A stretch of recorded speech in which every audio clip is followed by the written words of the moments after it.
Hello dear students, good morning, good evening. आज के video में हम बात करने वाले हैं कंपोजिशन स्कीम पर्सन यानी कि कंपोजाइट डीलर की अकाउंटिंग कैसे होती है। कंपोजिशन स्कीम के अंदर हमने डिटेल में समझा था कि कंपोजिशन स्कीम ऑप्ट करने वाले पर्सन के कुछ बाउंडेशन होते हैं। एक, वो इनपुट टैक्स क्रेडिट नहीं ले सकता। दूसरा, वो आउट ऑफ स्टेट यानी कि अदर स्टेट गुड्स से सप्लाई नहीं कर सकता। और जो भी टैक्स सप्लाई करता है यानी कि जो भी गुड्स की सप्लाई करता है उसको उस पर 1% के हिसाब से टैक्स पे करना होता है। ये हमने प्रीवियस क्लास के अंदर डिटेल में कवर किया था। आज हम उसको प्रैक्टिकली टेली प्राइम पर देखते हैं कि टेली प्राइम पर कंपोजिट डीलर की अकाउंटिंग किस तरह से होती है। दैट मीन्स कि जिस पर्सन ने कंपोजिशन स्कीम ऑप्ट करके रखी है उसकी अकाउंटिंग हम कैसे करते हैं। टेली के अंदर आपने कंपनी क्रिएट कर ली। कंपनी क्रिएट करने के बाद हमें F11 की के ऑप्शंस पर जाना है। जैसे हम F11 की प्रेस करेंगे, साइड में एक ऑप्शन है enable goods and service tax GST. इस ऑप्शन को हमें करना है यस। जैसे ही हम इस ऑप्शन को यस करेंगे, स्टेट पूछेगा सर आपका मध्य प्रदेश। रजिस्ट्रेशन टाइप में हमें कंपोजिशन सेलेक्ट करना है। कंपोजिशन स्कीम हमने ऑप्ट करके रखी हुई है इसलिए हमें कंपोजिशन सेलेक्ट करना है। इसके बाद सर आपको आपका जीएसटीआईएन नंबर इंटर करना है, तो हम आपका जीएसटीआईएन नंबर इंटर कर लेते हैं। NFH डमी जीएसटीआईएन नंबर हमने इंटर किया हुआ है। Tax rate of taxable turnover, जो भी आप टैक्स की सप्लाई कर सॉरी गुड्स की सप्लाई करते हैं उस पर आपको 1% के हिसाब से टैक्स पे करना है। तो टैक्सेबल वैल्यू पर ही आपको टैक्स पे करना है, तो आपने इस ऑप्शन को यस किया हुआ। टैक्सेबल वैल्यू ई वे बिल एप्लीकेबल, अगर आपके एप्लीकेबल है तो आप यस कर दीजिएगा। फिर उसको आप क्या करेंगे सर, सेव कर देंगे। अब हमें क्या करना है सर, लेजर क्रिएट करना है। तो सबसे पहले हमें लेजर्स क्रिएट करने हैं परचेज के। तो जब परचेज के लेजर्स क्रिएट करने हैं तो लेजर्स दो टाइप से क्रिएट होंगे परचेज के। एक होगा सर इंट्रास्टेट परचेज, दूसरा होगा इंटरस्टेट परचेज। कंपोजिशन स्कीम जिसने ऑप्ट करके रखी है वो पर्सन अदर स्टेट से गुड्स तो परचेज कर सकता है लेकिन सेल नहीं कर सकता। तो यहां पर परचेज दो तरीके से होगा। पहला होगा इंट्रास्टेट परचेज, तो हम यहां पर लिखेंगे सर लोकल परचेज। अंडर आपको रखना है sir purchase account, not applicable, not applicable, और यहां पर आपको करना है सर एप्लीकेबल। और रेट आपको कुछ भी इंटर नहीं करना है और टैक्स टाइप ऑफ सप्लाई में आपको गुड सेलेक्ट करना है। आपने लोकल परचेज किया, उसके साथ में आपके टैक्स के लेजर्स बनेंगे। लिखेंगे सर हम input CGST, duties and taxes में जाना है आपको, जीएसटी सेलेक्ट करना है। सीजीएसटी का मतलब सीजीएसटी 0% टैक्स, यहां पर आपको टैक्स रेट एंटर नहीं करना है। इसके बाद इनपुट एसजीएसटी, यहां पर भी duties and taxes GST SGST 0 tax normal और नॉट अप्लीकेबल। ये हमने sir input CGST input SGST के लेजर क्रिएट कर लिए जो कि हमको गुड्स विद इन स्टेट अगर हम कोई भी गुड्स परचेज करेंगे उस पर लगेगा। अब बात करेंगे सर इंटर स्टेट की। तो इंटर स्टेट परचेज, यहां पर आएगा सर हेड आपका purchase account, not applicable, not applicable, और यहां पर आपको एप्लीकेबल करना है और गुड्स टाइप ऑफ सप्लाई में आपको गुड्स सेलेक्ट करना है। इसके बाद इसका लेजर बनेगा सर इनपुट आईजीएसटी, यह आएगा सर आपका ड्यूटीज एंड टैक्सेज में, जीएसटी आईजीएसटी 0% टैक्स नॉर्मल। ठीक है। अब आपको सर सेल्स के लेजर्स क्रिएट करना है। तो सेल्स में आप टैक्स सप्लाई टैक्स कलेक्ट नहीं कर सकते, तो इसलिए आपको नॉर्मल सेल्स करना है। तो आपने सेल्स का लेजर्स क्रिएट कर लिया।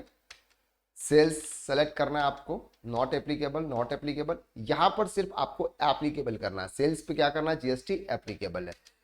और गुड्स ये हमने यहां पर कर दिया। अब आपको पार्टी के लेजर्स क्रिएट करने हैं। जिस भी पार्टी से आप गुड्स परचेज कर रहे हैं उसके लेजर्स आपको क्रिएट करने हैं। तो हम किसी भी पार्टी के गुड्स परचेज वाली पार्टी के लेजर्स क्रिएट कर लेते हैं जिसका हमारे पास में कोई भी जीएसटी डमी नंबर होगा। जैसे फॉर एग्जांपल एक पार्टी है रमेश, आपको यहां पे लगाना है सर सन्ड्री क्रेडिटर्स। आप maintain balance bill bye bill के ऑप्शंस को हम नो करते हैं, अगर आपके अंदर एक्टिवेट है आप कर सकते हैं। यहाँ पर सर आपको क्या करना है, अब उनका जीएसटी नंबर इंटर करना है। तो हम डमी कर लेते हैं सर AGI PG 035036G1ZT। आपसे ये कौन से स्टेट से है, या अदर स्टेट से है, इसलिए हम इसको छत्तीसगढ़ जो भी है पट्टी, ठीक है। आपने यहाँ पर इसको सेव कर दिया। अब आप सेल्स के लेजर्स क्रिएट करेंगे। सेल्स में हम क्रिएट करते हैं सर सतीश, सन्ड्री डेटर्स, यहाँ पे नो, और यहाँ हम करते हैं सर ये अनरजिस्टर्ड डीलर है। फॉर एग्जांपल जिसको भी हम सेल्स कर रहे हैं वो अनरजिस्टर्ड डीलर है। क्लियर हो गया आपको यहाँ तक? चलिए, अब करना है सर हमें आइटम क्रिएट। जिस भी आइटम को हम परचेज करके सेल्स कर रहे हैं, जिसका हमारा बिजनेस है, वो हमें क्रिएट करना है। तो हम चलेंगे सर स्टॉक आइटम में। स्टॉक आइटम से फॉर एग्जांपल हम ये मान के चलते हैं कि सर हम मोबाइल सेल कर रहे हैं, तो मोबाइल का आइटम क्रिएट करेंगे। आप यहाँ पे जितने भी मोबाइल हैं, जो भी आपके स्टॉक आइटम वो आप क्रिएट कर सकते हैं, लेकिन same to same as it is ही होंगे जैसे अभी हम क्रिएट कर रहे हैं। जो भी आपको ग्रुप रखना है, ग्रुप वाइज मेंटेन कर रहे हैं, वो आप ग्रुप सेलेक्ट कीजिएगा। यूनिट ऑफ मेजर्स में हमें यहाँ पे एल सी से न्यू क्रिएट कर लेते हैं नंबर, और UQC के अंदर हम नंबर सेलेक्ट कर लेंगे और उसे ओके कर देंगे। यहाँ पर आपको GST एप्लीकेबिलिटी में एप्लीकेबल करना है। स्पेसिफाइड डिटेल्स ईयर, यहाँ पर आपको HSN कोड इंटर करना है। जैसे फॉर एग्जांपल ये HSN कोड है। रेट आपको इंटर करना है, टैक्सेबल है। यहाँ पर जो भी मोबाइल हम सेल्स करते हैं, फॉर एग्जांपल उस पर 12% GST है, तो 12% आपको GST रेट इंटर करना है। तब जाके आपका ऑटोमेटिक से GST कैलकुलेट करेगा। अगर आप आइटम के अंदर GST इंटर नहीं करेंगे तो आपका GST परचेज वाउचर जब रिकॉर्ड करेंगे उस समय कैलकुलेट नहीं करेगा। तो यहाँ पर गुड्स है, गुड्स को आप सेलेक्ट कर लीजिए। ठीक है, ये आइटम हमने कर दिया, हमें और कुछ भी नहीं करना है। अब हमें सीधा चलना है सर वाउचर में। वाउचर्स में हम चलेंगे, F9 प्रेस करेंगे। फॉर एग्जांपल हमने जिस भी पार्टी से गुड्स परचेज किया हुआ है उसका supplier invoice number for example ये है, डेट ये है। पार्टी नेम कौन सी है सर? रमेश है। और ये छत्तीसगढ़ से अदर स्टेट है, इसलिए हम इंटर स्टेट परचेस करेंगे। मोबाइल है, कितने पीस है? फॉर एग्जांपल 10 पीस है सर। एक का 25,000 का रेट है, 2,50,000। ठीक है। इनपुट CGST ऑटोमेटिक कैलकुलेट नहीं कर रहा है, सॉरी इनपुट IGST आएगा, ये इनपुट IGST। ठीक है सर। ई-वे बिल जनरेट करना आप कर सकते हैं। क्लियर हो गया आपको यहाँ तक? हमने परचेज का लेजर्स क्रिएट कर लिया। परचेज के लेजर्स के बाद हम चलते हैं सर सेल्स का लेजर्स, यानी कि सेल्स वाउचर। हम जिस भी पार्टी को गुड सेल्स कर रहे हैं, तो आपको जाना है F8 में। F8 में फॉर एग्जांपल हम सतीश को कर रहे हैं, तो सतीश का नाम आ गया, यहाँ पे सेल्स आ गया, और आइटम है सर मोबाइल। एक मोबाइल सेल्स कर रहे हैं, 25,000 रुपीज़ में हमने परचेज किया था। हम 5,000 रुपीज़ और ऐड करके 30,000 रुपीज़ में उनको सेल करते हैं। अब सर हम कंपोजिशन स्कीम हमने ऑप्ट करके रखी है, इसलिए हम सामने वाले पर्सन से टैक्स कलेक्ट नहीं कर सकते, इसलिए हम यहाँ पर टैक्स चार्ज नहीं करेंगे। तो हमने सर क्या कर दिया, यहाँ पर यह एंट्री हमने पास कर दी। तो इसी तरह से अगर आप रजिस्टर्ड डीलर से गुड्स परचेज कर रहे हैं तो आप यहाँ पे रजिस्टर्ड डीलर से डालेंगे। अगर आप अनरजिस्टर्ड डीलर से आप गुड्स परचेज कर रहे हैं तो वहाँ पर आपको डालना अनरजिस्टर्ड डीलर। तो हमें यहाँ पर एक और लेजर क्रिएट कर लेते हैं हम, फॉर एग्जाम्पल सुनील। ठीक है, सन्डे क्रेडिटर्स, और यहाँ पर हमें करना है सर अनरजिस्टर्ड डीलर। ठीक है, तो अनरजिस्टर्ड डीलर पे आपने क्लिक कर दिया। अब F9 करना है सर हमें। लोकल परचेज कर रहे हैं हम मोबाइल सर, 5 मोबाइल हम यहाँ पर परचेज कर रहे हैं उनसे। एक का रेट है फॉर एग्जांपल 24,000। आप सर अनरजिस्टर्ड से कर रहे हैं, इसका मतलब वो GST लगा के हमको बिल नहीं देगा, तो यहाँ पर भी आपका इनपुट CGST और इनपुट LGST नहीं आएगा। तो हमें यहाँ पर Ctrl+A के साथ में उसको सेव कर देना है। ठीक है, ये हमने यहाँ पे कर लिया। अब क्या होता है सर, नॉर्मली आपने क्वार्टर, जैसे हम फर्स्ट क्वार्टर की बात कर रहे हैं, अप्रैल मई और जून। अप्रैल में जून में आपने जो भी गुड्स की सप्लाई की होती है उसका टैक्स आपको पे करना होता है जुलाई में। ये जो टैक्स का अमाउंट, जो 1% का जो टैक्स बनता है, वो उसका पेमेंट आपको करना है। तो उसका जो टैक्स का पेमेंट होता है वो आपको CMP 08 फॉर्म के अंदर करना होता है। तो हम यहाँ पर आपको टैली में कैसे अमाउंट दिखेगा कि कितना अमाउंट आपको पे करना है, वो आप यहाँ पे देख सकते हैं। इसलिए आपको चलना है सर डिस्प्ले मोर रिपोर्ट में। इसके बाद यहाँ पर आपको करना है सर स्टेटरी रिपोर्ट, GST रिपोर्ट और CMP 08 फॉर्म। यहाँ पर आप करेंगे तो यहाँ पर आपको दिख जाएगा कि sir outward supply including exempted supply है वो 30,000 की थी। 150 का आपको क्या करना है सर, टैक्स का पेमेंट करना है। अगर आपकी कोई इंटरेस्ट और लेट फीस या पेनल्टी या अदर्स कोई भी है तो वो भी आप यहाँ पे कर सकते हैं। अब बात कर रहे हैं कि सर अगर आपने कोई भी इनवर्ड सप्लाई की हुई है, आरसीएम के थ्रू अगर आपने कोई भी सप्लाई की हुई है जिसको आपको आरसीएम के थ्रू टैक्स पे करना है, तो उसकी एंट्री हम कैसे करते हैं वो भी हम यहाँ पे देख लेते हैं। फॉर एग्जाम्पल हमने कोई ट्रांसपोर्ट की सर्विस ली, हमने फॉर एग्जाम्पल कोई ट्रांसपोर्ट की सर्विस ली, तो आपको यहाँ पे चेंज मोड करना है। चेंज मोड में आपको अकाउंटिंग इनवॉइस पे आना है। सप्लायर इनवॉइस नंबर जो भी आपका होगा वो आप डाल दीजिए। ट्रांसपोर्ट की डिटेल्स हम डाल देते हैं, फॉर एग्जाम्पल XYZ ट्रांसपोर्टर, ठीक है। और यहाँ पर आप सन्ड्री क्रेडिटर्स डालेंगे क्योंकि उसको आपको पेमेंट करना है। अब यहाँ पर हम मान के चलते हैं कि वो अनरजिस्टर्ड है या रजिस्टर्ड रेगुलर डीलर है, तो हम रेगुलर डीलर है, जो भी जीएसटीएन नंबर है वो जीएसटीएन नंबर हम यहाँ पर एंटर कर लेते हैं। फॉर एग्जांपल दूसरा जीएसटीएन नंबर हम यहाँ पे एंटर कर लेते हैं 23BCEPJ7254E1Z, जैसे ये नंबर है हमारा, ये हमने एंटर कर दिया, ठीक है। अब ट्रांसपोर्टर का एक्सपेंस, ट्रांसपोर्ट एक्सपेंस या फिर फ्रेट चार्जेस जो भी आप लिखना चाहते हो आप लिख सकते हो। डायरेक्ट टैक्स में लेना चाहते हैं आप तो डायरेक्ट टैक्स में ले लीजिए। एप्लीकेबल जीएसटी एप्लीकेबल, यहाँ पर आपको एप्लीकेबल करना है। और ये सर हमारा सर्विस है, ठीक है। अमाउंट कितना है सर, यहाँ पे अमाउंट है आपका 25,000 रुपीज़ फॉर एग्जाम्पल हमारा यह है, ठीक है। तो यहाँ पर आपने डाल दिया सर। जीएसटी रेट भी हम यहाँ पे एंटर कर लेते हैं। 5% आरसीएम के थ्रू आपको टैक्स पे करना है, तो ये हमने यहाँ पे कर लिया सर, ठीक है। अब आपको क्या करना है, जो टैक्स का पेमेंट करना है 5% का, जो आपको 25,000 में 5% जो भी आपका अमाउंट आता है उसका टैक्स का पेमेंट करना है, तो उसके लिए आपको क्या करना है, सिंपल F7 वाउचर में जाना। अभी आपने ये एंट्री पास की तो क्या इससे आपके CMP 08 फॉर्म के अंदर कुछ चेंजेस आया जिसके थ्रू आपको टैक्स का पेमेंट करना है? तो यहाँ अगर आप देखेंगे तो यहाँ पर कोई भी चेंजेस नहीं आया है। तो अब इसके लिए आपको क्या करना है, सिंपल इसके लिए आपको करना है सर F7 में जाना है। जैसे आप F7 में जाएंगे यहाँ पर ऑप्शन है स्टेट एडजस्टमेंट, एल्ट के साथ में आपको J प्रेस करना है। यहाँ पर जीएसटी आएगा, जीएसटी में सर आपको करना है इंक्रीज इन टैक्स लाइबिलिटी। ये हम बात करेंगे sir purchase under reverse charge from registered dealer, इस ऑप्शन को आपको सेलेक्ट करना है, ठीक है। अब क्या करना है सर, आपको टैक्स पे करना है आपको, तो आपको क्या टैक्स पे करना है सर, सीजीएसटी, इनपुट सीजीएसटी और इनपुट एसजीएसटी। तो यहाँ पर आपको simple output CGST, duties and taxes में जाना है आपको, जीएसटी में जाना है सर आपको, और ये सीजीएसटी 0% टैक्स कलेक्ट करना है। कितना परसेंट अमाउंट आएगा सर यहाँ पे, अगर आप कैलकुलेटर ओपन करना चाहते हैं तो आप इस तरह से कैलकुलेटर ओपन कर दीजिए कंट्रोल N के साथ में। 25,000 इंटू 2.5 डिवाइडेड बाई 100, ये आता है सर आपका 625, ठीक है। और डेबिट करना है सर, और आउटपुट एसजीएसटी, ठीक है, ये टैक्स पे करना है आपको। तो ड्यूटीज एंड टैक्सेस में जाना है, जीएसटी, और ये आपका टैक्स आ गया, ठीक है। ये भी आएगा सर 625, और यहाँ पर आपको लिखना है sir GST payable, GST payable ये आएगा करंट लाइबिलिटीज में, और नॉट एप्लीकेबल आप यहाँ पे कर दीजिए,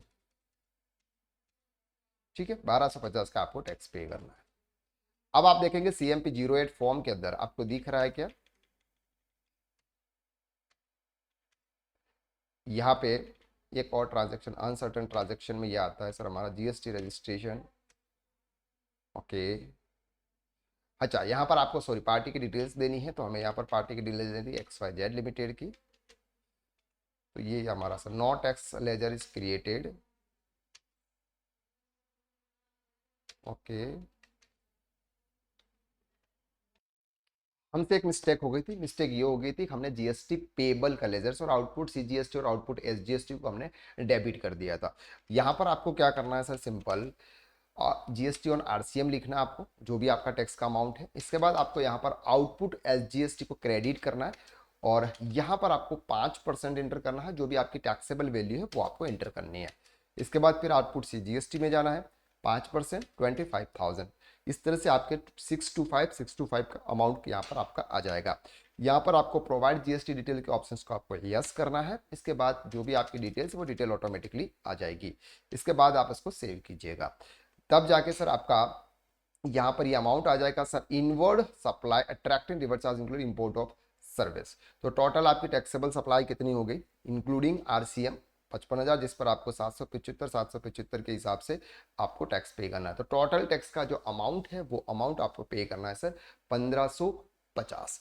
अब आपका सर ये जो टैक्स का लेजर से ये तो आपने आउटपुट सीजीएसटी और आउटपुट एसजीएसटी में इंटर कर दिया है, ये तो आपने सर उसका अमाउंट आपने इंटर कर दिया। लेकिन ये जो अमाउंट है 150, ये 150 ये आपके आउटपुट टैक्स के अंदर कहीं पर भी नहीं आता है। तो आपको टैक्स का जब पेमेंट करना होता है उस समय आपको क्या से करना होता है, यहाँ पर सिंपल आपको वाउचर्स में जाना है, वाउचर्स में आपको जेबी पास करनी है। आप ये जो जीएसटी का जो पेमेंट कर रही हो ये क्या है, अल्टीमेटली आपका एक्सपेंस है। क्या है सर, एक्सपेंस है। तो आप GST on sales, GST on sales इस तरह से आप एक लेजर क्रिएट कीजिए और उसे आप एक्सपेंसेस में डाल दीजिए। इनडायरेक्ट एक्सपेंस है, डायरेक्ट एक्सपेंसेस जिसमें भी आप रखना है आप रख सकते हैं। नॉट एप्लीकेबल, यहाँ पर भी आपको क्या करना है सर, नॉट एप्लीकेबल। ठीक है, कितना अमाउंट आता है सर आपका 145 टू 90 रुपीज़ यहाँ पर आता है आपका। ठीक है, इसके बाद यहाँ पर आपको सेलेक्ट करना है सर आउटपुट सीजीएसटी, सॉरी हाँ, तो अब आपका यहाँ पर हाँ आपको क्रिएट करना है ना। ठीक है, तो क्या करना है सर, आउटपुट सीजीएसटी 145 और आउटपुट एसजीएसटी 145, ये आपका क्रिएट हो जाता है आउटपुट टैक्स लाइबिलिटी में। अब आप यहाँ पर जाएंगे सर ड्यूटीज एंड टैक्सेस में, ये रहा ड्यूटीज एंड टैक्सेस में। तो यहाँ पर सर आपको ये अमाउंट दिख रहा है 625 तो आपका आरसीएम पे था और 145 आपका जीएसटी का था। टोटल आपको 740 यानी कि 1540 रुपए का पेमेंट करना। तो ये 1540 रुपए का पेमेंट अगर आप CMP 08 फॉर्म के अंदर भी देखेंगे तो यहाँ पर भी आपको दिख जाएगा। ये रहा सर 1540 है, यहाँ पर अच्छा 150 है। ठीक है, तो यहाँ पर हम अमाउंट चेंज कर देते, ये अमाउंट चेंज कर देते 300 कर देते और 150। ठीक है, तो यहाँ पर भी आपका कितना अमाउंट आ रहा है सर पेमेंट का, duties and taxes group ledgers में जाएंगे आप यहाँ पर चेक कर सकते हैं 1550 रुपए का आपका पेमेंट है। अब क्या करना है सर, ये जो पेमेंट है ये पेमेंट आपको करना है। तो कैसे करेंगे, सिंपल आपको क्रिएट करना वाउचर्स F7 करना है। डायरेक्ट भी आप पेमेंट कर सकते हैं उसको। कैसे करना है सर, आउटपुट CGST आपका कितना है सर 775 है और आउटपुट SGST 775, ये आता है sir GST payable. GST payable का आप लेसेस क्रिएट कीजिएगा और इस तरह से एक जेबी पास कर दीजिए। जब पेमेंट करेंगे तो आपको जाना है सर जीएसटी पेबल 1550 टू जिस बैंक से कर रहे हैं वो बैंक आप सेलेक्ट कर लीजिए। तो ये हो गया सर आपके पेमेंट की डिटेल। तो इस तरह से आप CMP 08 फॉर्म के अंदर जो भी आपकी टैक्स की लाइबिलिटी आ रही है उसका पेमेंट आप करेंगे। अब बात करते हैं कि सर जो भी आपने परचेज करते समय आपने जो भी टैक्स पे किया था इनपुट सीजीएसटी और इनपुट एसजीएसटी, वो आपके यहाँ पर ड्यूटीज एंड टैक्सेस के अंदर अभी भी दिख रहा है ये। तो ये क्या है सर, इसका क्या आपको इनपुट टैक्स क्रेडिट मिलेगा, आंसर इज नो। ये इनपुट टैक्स क्रेडिट तो नहीं मिलेगा, लेकिन जब हम GSTR 4 फाइल करेंगे वहां पर आपको पूरी डिटेल देनी होती है। कैसे डिटेल देनी होती है, यहाँ पर हम समझते हैं कि कौन सी डिटेल आपको देनी है। यहाँ पर चलेंगे सर आप और स्टेट रिपोर्ट में जाएंगे, जीएसटी रिपोर्ट और CMP 08। देखो यहाँ पर इतनी डिटेल्स है सब।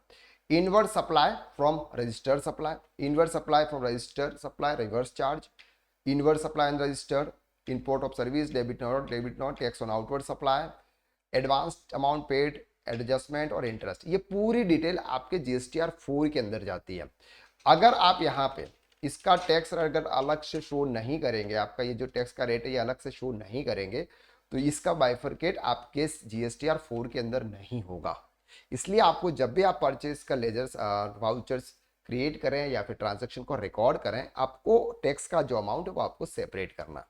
आप सर ये हमारे ड्यूटीज एंड टैक्सेस में है, इसलिए इसको हमें क्या करना है, एक्सपेंसेस में ट्रांसफर करना है, क्योंकि ये हमारा अल्टीमेटली एक्सपेंस है, क्योंकि हमें इसका इनपुट टैक्स क्रेडिट तो मिलना नहीं है। तो हमें क्या करना है सर, वाउचर में जाना है, आपको F7 प्रेस करना है और GST ऑन RCM या GST ऑन जो भी आप एक्सपेंसेस क्रिएट कर सकते हैं, GST ऑन परचेज इस तरह का एक लेजर क्रिएट कर दीजिए। हमने जैसे फॉर एग्जांपल ये किया हुआ GST ऑन RCM या GST ऑन परचेज कर लेते हैं। ठीक है, ये भी इनडायरेक्ट एक्सपेंसेस में रख लेते हैं और यहाँ पे हम कर लेते हैं सर नॉट एप्लीकेबल। ठीक है, कितना अमाउंट है सर? 30,000 का अमाउंट है। इनपुट CGST 15,000 और इनपुट SGST 15,000। ठीक है सर, ये आपने पहले डेबिट किए थे, अब ये क्या हो गया सर? क्रेडिट हो गया। तो अब आप यहाँ पे देखेंगे ड्यूटीज एंड टैक्सेस में, तो यहाँ पर आपको दिखेगा ड्यूटीज एंड टैक्सेस में ये आपका अमाउंट क्या हो जाता है सर? सॉरी, इनपुट IGST था ये, सॉरी। तो ये में क्या करना है सर? Input IGST। ठीक है, ये इनपुट IGST 30,000 रुपया, बाकी कुछ भी नहीं था। तो अब आपका जो ये ड्यूटीज एंड टैक्सेस का जो अमाउंट है, जो लेजर्स थे, वो लेजर्स आपके यहाँ से रिमूव हो गए और वो कहाँ चले गए सर? आपके एक्सपेंसेस में। तो ये जो टैक्स का पेमेंट कर रहे हैं, जैसे आउटवर्ड सप्लाई पर भी आप जो भी टैक्स का पेमेंट करते हैं, ये भी आपके लिए एक्सपेंस है। GST और RCM का जो टैक्स का पेमेंट करते हैं, वो भी आपके लिए एक्सपेंस है। और इनवर्ड सप्लाई पर आप जो भी टैक्स पे करते हैं, वो भी आपका एक्सपेंस है, क्योंकि किसी की भी आपको कोई भी इनपुट टैक्स क्रेडिट नहीं मिलती है। इसलिए इन सभी को आपको अल्टीमेटली लास्ट में कहां पे ट्रांसफर करना होता है सर? आपको एक्सपेंसेस में। तो इस तरह से आप कंपोजिशन डीलर की अकाउंटिंग करते हैं। अगर आप कंपोजिशन डीलर की पूरी अकाउंटिंग सीखना चाहते हैं कि CMP 08 फॉर्म कैसे फाइल करना है, GSTR 4 कैसे फाइल करना है, परचेज में इनपुट फिक्स एसेट अगर कैसे परचेज करते हैं, एक्सपेंसेस क्या होता है, ये सब कुछ, या फिर आप पूरा GST सीखना चाहते हैं, इनकम टैक्स सीखना चाहते हैं और advance accounting, balance sheet finalisation, TDS, सब कुछ, तो हमारा एडवांस टैक्स कंसल्टेंट का कोर्स है, वो आप ज्वाइन कर सकते हैं। उसके लिए आपको ऊपर नंबर भी दे रखा है और डिस्क्रिप्शन के अंदर कॉन्टैक्ट नंबर दे रखा है, वहां से हमें कॉन्टैक्ट करें और इस कोर्स के बारे में जानकारी पाएं। तो आज के लिए बस इतना, नेक्स्ट वीडियो में हम फिर मुलाकात करते हैं, तब तक के लिए थैंक यू सो मच।